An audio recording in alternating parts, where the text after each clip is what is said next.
Randy, we've got a problem. What? They go. Reality's here. He's trying to crash the party. Reality? Who let him in? You're sad that people are mean?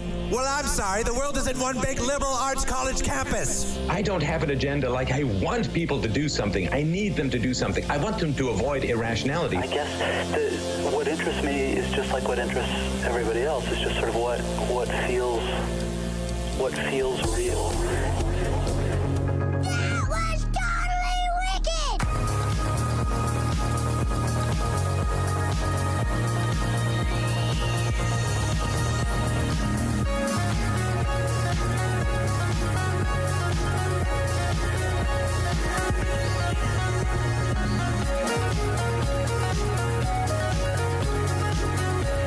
Good morning, ladies and gentlemen. Welcome back to another edition of Real News in the Morning. We have a couple people on Facebook right now. Don't forget to check us out on YouTube, on Mixer, on, I forget all the places we're on. We're on Twitch.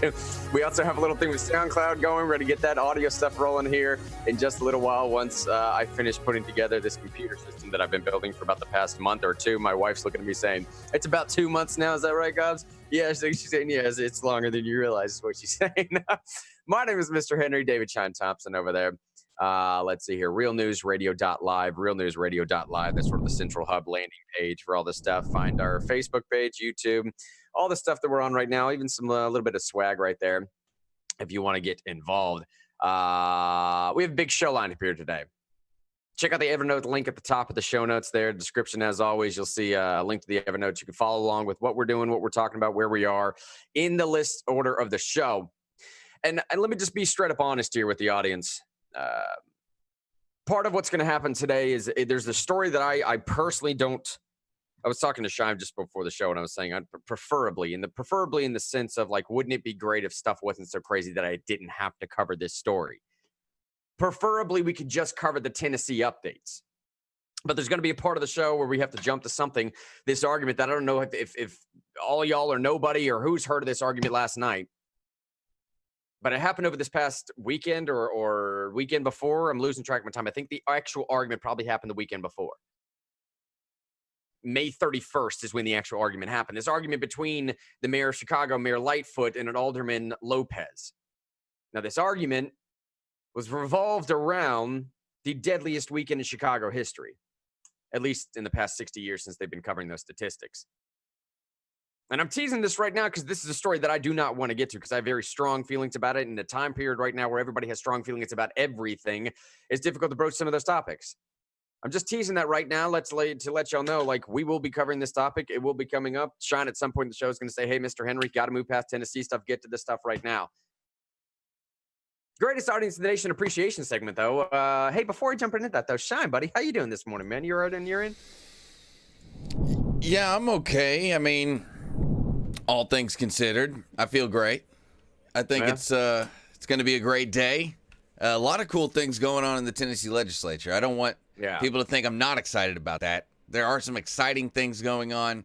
A lot of victories from our point of view that are hopefully on the horizon soon. So you can find out more about that in the description. But yeah, I'm doing great and having a great week. Hope everybody else is too.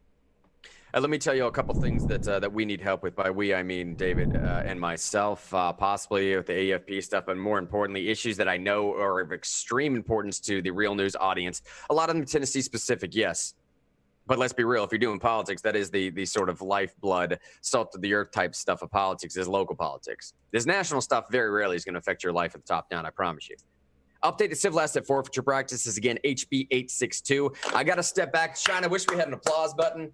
We're doing one of these right now. HB 862, it did pass out of House Judiciary. That is absolutely fantastic news, and I believe that is in large part due to the efforts that you guys made to contact legislators, to let people know about this, to share this around. I saw what you were doing, Real News audience. You couldn't get that past me. I saw you sharing the post. I saw you talking to your people about it. I saw you bringing it up in conversations. I absolutely love you for doing that, for devoting to your cause. Civil asset for HB 862 does something very, very simple. It's amended by Representative Lafferty. It basically just says, hey, if police officers seize and forfeit your property in the civil court system, we just want reporting data to know if you were also convicted of a crime. If that same individual, if me, for example, if I get pulled over and there's some property taken out of my car through civil asset for charged and convicted with a crime as well. Should be fairly simple. It should be already done. And in a lot of cases, it is already being done. We just want reporting data on that. That bill has passed House Judiciary. It goes on to Finance today at 4 p.m. Finance today at 4 p.m. You will see a link in the show notes right there. There's a Facebook link that it seems weird, but it's a Facebook link to the full details of the post that's on our Facebook page of the individuals on that committee that we desperately need your help contacting right now. Let them know how you feel about that. And Sean, let me know if my audio gets garbled or anything as well. I just want to make sure I'm seeing my face get garbled there a little bit. But the other thing I put in there too, telemedicine.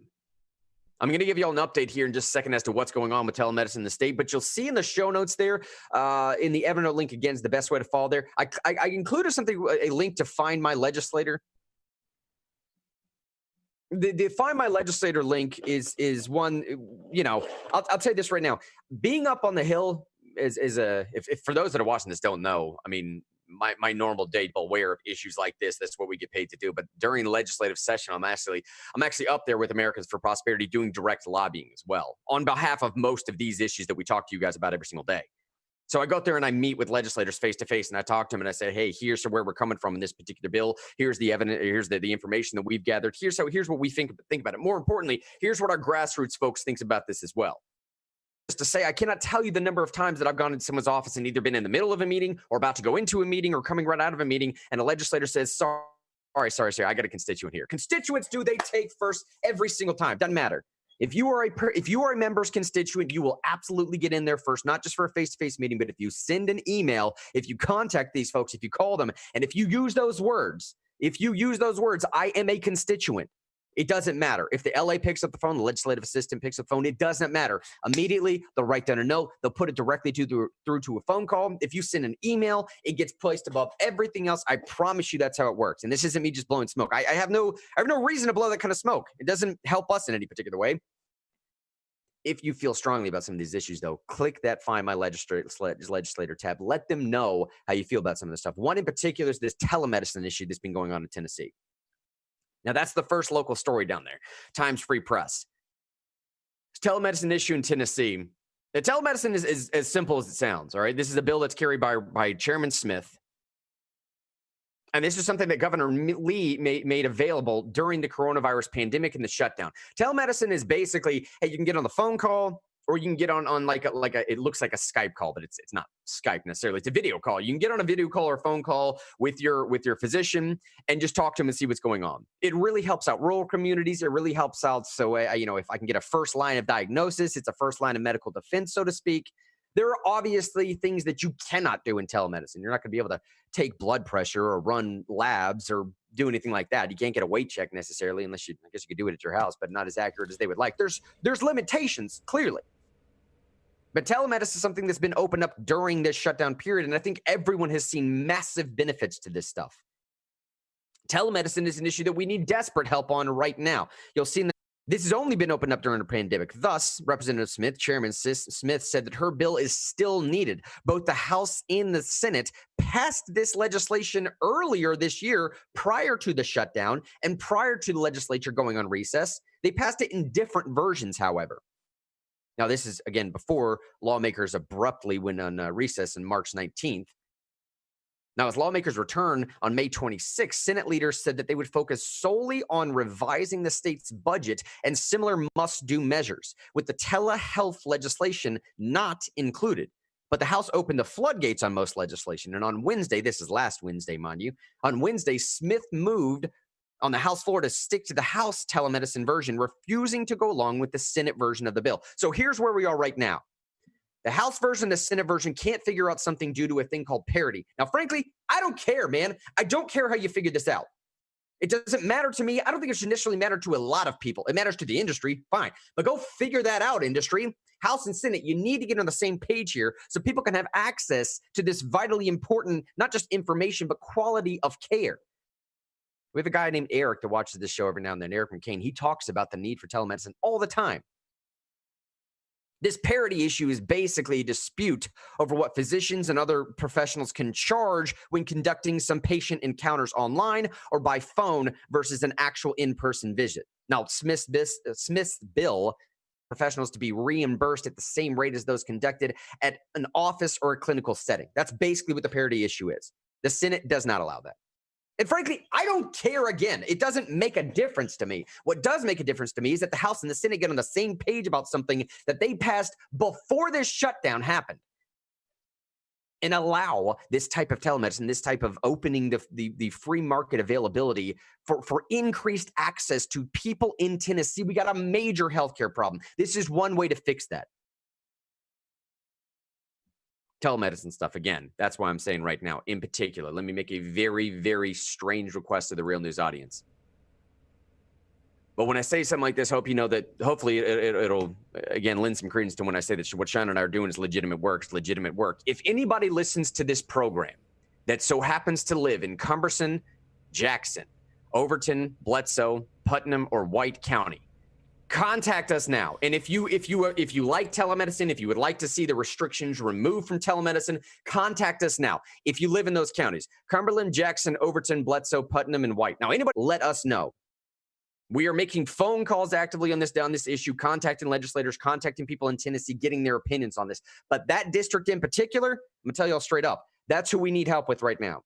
Specifically with a single district, to contact a legislator to say, hey, man, please, want more availability. We want to be able to see our doctors through a call if I don't have the option to go drive my car, or if I'm too far away, or if it just makes more sense. For a multitude of options, in a free market comparison, it just makes more sense. We want to give doctors a greater ability on a personalized level when restrictions from government would not allow you to do that. Here's the counties again: Cumberland, Jackson, Overton, Bledsoe, Putnam, and White. All right. Couple other updates here. You'll see something if you're in the Nashville area from 3 to 5 p.m. today. There's supposed to be a scheduled protest against the Nathan Bedford Forrest bust. If you want to know where that's coming from, Nathan Bedford Forrest, there's a Capitol building in Tennessee. Now, state lawmakers, as of yesterday, I do believe, voted down the removal of this bust. Lawmakers in Tennessee, here's the headline from WSMV. Lawmakers in Tennessee have voted to keep the bust of Nathan Bedford Forrest inside state capitol building. Tuesday afternoon, House lawmakers took up a resolution suggesting the removal of the Forrest bust from the state capitol building. The resolution suggested replacing the bust with a tribute to a more deserving Tennessean. Quick pause there. I'm pretty sure that more deserving Tennessean in the language. I didn't look at the language of what was proposed yesterday. I probably should have. It probably just said a more deserving Tennessean. I've heard, and this is a very real thing, that more deserving Tennessean is actually Dolly Parton. Now, in that language yesterday, I don't know. Yeah, dude. We need a Dolly Parton bust in the state capitol all day, every day. Patron saint of the Smoky Mountains. She's awesome. I'm all for it. They should have done it a year ago when me and you were talking about it on the phone. Me and Grant were talking about this like over a year ago. We were. We were like, that would be a really good move. When they were just whispering about it as an option about a year ago, we were bringing this stuff up like, is that something they would seriously consider? What do you think about that, right? And again, as of yesterday, this is not the thing that they proposed. It wasn't Dolly Parton they were proposing yesterday, but I will say this. I feel comfortable saying this. Chairman Faison, or chairman, he's the caucus chair. Faison, he suggested this in an op-ed that he published. It's been like a massive, major push for him to replace Bedford Forrest with Dolly Parton. So, anyways, look, that's just an update. I wanted to let people know what's going on. I don't necessarily know if we even need to take the time to let people know why or how they feel about particular things when it comes to Nathan Bedford Forrest. Just know that there was a resolution that was attempted to be passed yesterday. If that resolution had passed yesterday, it would still not be the end of the story, though. All that really does is basically just kicks it to both the Capitol Commission and the Tennessee Historical Commission. They would still need to approve the plan of either removal or replacement. So there's still 2 more steps along the way. Does that make sense? One other piece of update here before we get to some of these national stories. Tennessee lawmakers have apparently proposed something that they want to convict people of rioting. Well, that's a weird way to say it. Let me just read the headline here. Tennessee lawmakers want people convicted of rioting to pay restitution and serve a mandatory 30-day sentence. This is coming from WBIR. A bill making it would implement greater penalties for those arrested for rioting and aggravated rioting. This is HB 2620. It was amended to an anti-rioting bill following recent protests and rioting in Nashville and across the globe. So I'm pretty sure what happened here, this is Representative Lamberth and Senator Stevens. They found a bill that was already somewhat similarly related and just threw an amendment on the back end to make it more pertinent, or it's probably not the best word, but to relate it more directly to the riots that are going on. Now, according to the amendments, this was provided to Fox 17 News, the new bill includes the following stipulations. Require any offender arrested for a violation of rioting, aggravated rioting, or incitement to riot to not be released within a 12-hour period of the time of the arrest. And require any sentence imposed for rioting, aggravated rioting, or incitement to riot serve a mandatory 30-day sentence and include an order of restitution for any property damage or loss incurred as a result of the offense. If passed, that would go into effect on August 1st. I'm just going to pause there right now, not even give any real commentary. I kind of just want to know where the real news audience is coming from that. I'm speeding through some of this stuff because we have a bunch of local stories to get through. Go ahead, sir. I say it makes, to me, I'm not surprised that somebody didn't propose that. You know what I mean? I'm not surprised after you have a historic building that's a stone's throw from the Capitol get lit on fire and then statues outside the Capitol knocked over. I'm not surprised that representatives threw out an amendment saying if people do that, they get more jail time. To me, that is what you would expect to see, right? Because, most people are not okay with the Nashville courthouse getting lit on fire. I'd say, almost all people, except for a few weirdos. Almost all people don't want to see those statues outside the Capitol overturned or spray paint on public buildings. So I would assume they would think that their constituents would want them to do this. And I think they're probably right. I support it. I know I've not been comfortable with these district attorneys saying we're not going to prosecute certain types of people with certain kinds of ideology if they're protesting or rioting, like in Fort Worth and New York. And I like to see our state legislators saying, you don't get that discretion. Sorry, mandatory 30 days. I like it. And see, I keep just trying to preach that message of, I don't know, man, I'm not sure how much further I could drive this home. It's broken record stuff at this point. But if a group, organization, or even just particular individuals use violence to somehow get their message across, I think if for anything else, what China's also saying, this is the equal and opposite reaction to that action, right? I mean, goodness gracious, man, that was my main fear when this violent stuff was coming along, because out of the 68 Dr. King assassination riots, what we had was that piece of legislation that William Barr, Attorney General Barr, quoted back to us in modern times. So prior to the 68 Dr. King assassinations, it was not illegal. That is to say that it was still legal, but it's a better way to put it in the negative. It was not illegal to go across state lines and to protest or to at least incite riots. Now, after the Dr. King assassination, they passed a federal law, Title 10, that made it illegal to go across state lines and to incite riots. At a federal level, became a federal crime to do that. Now, a lot of people subsequently said, looking backwards on that, it essentially equated cross-state line protests with a federal crime. Now, again, that may not be, it's neither here nor there. We can get into that's a totally different historical context argument. But just take my word for it, that the way that has been prosecuted throughout American history has probably been something to the effect of, I mean, if you just jumped across state line to do protests, we remember what happened last time. All I'm saying is the reaction of just relying upon violence sometimes, if we want to say, yeah, it causes change. Not necessarily, man, or maybe necessarily. It does cause change, but maybe not the change that you're intending. So we're talking about 68. We see what happens with the federal crime that comes out of this. We see what the Tennessee lawmakers are doing. There's another thing that Facebook posted up here. I want to say there was Richard, maybe Sean, you posted up here. Like I said, y'all, on the Real News page, there's a lot of people working behind the scenes. All right. There's a lot of people working behind the scenes to make this entire thing go. Somebody posted this thing up here. There's Section 343. I haven't quite been able to source this yet. But the Democrats, this is what the Forfeiture posted this, said, what were we going to say, Sean? Oh, sorry. It's saying that the Democrats' police reform bill adds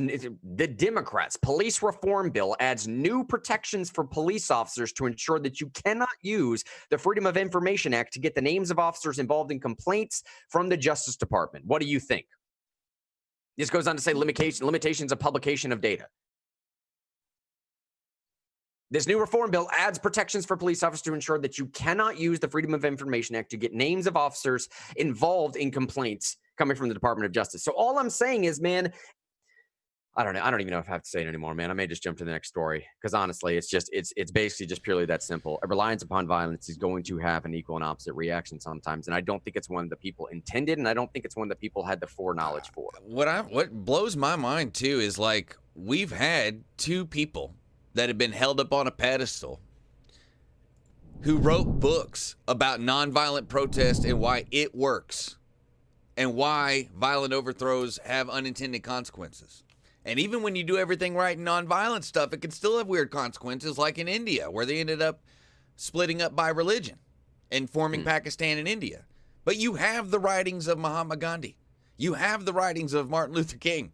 Like detailed descriptions of how nonviolent protest is the civil libertarian way to do it, because you're violating other people's rights and undermining your moral authority if you're committing violent protest. But violent protest is also not protected under the Constitution. Constitution says peaceably gather, you know? It does say, you know, I don't know. That is some of the argument that I keep trying to make to my libertarian friends, man. At the core sort of precepts of libertarian philosophy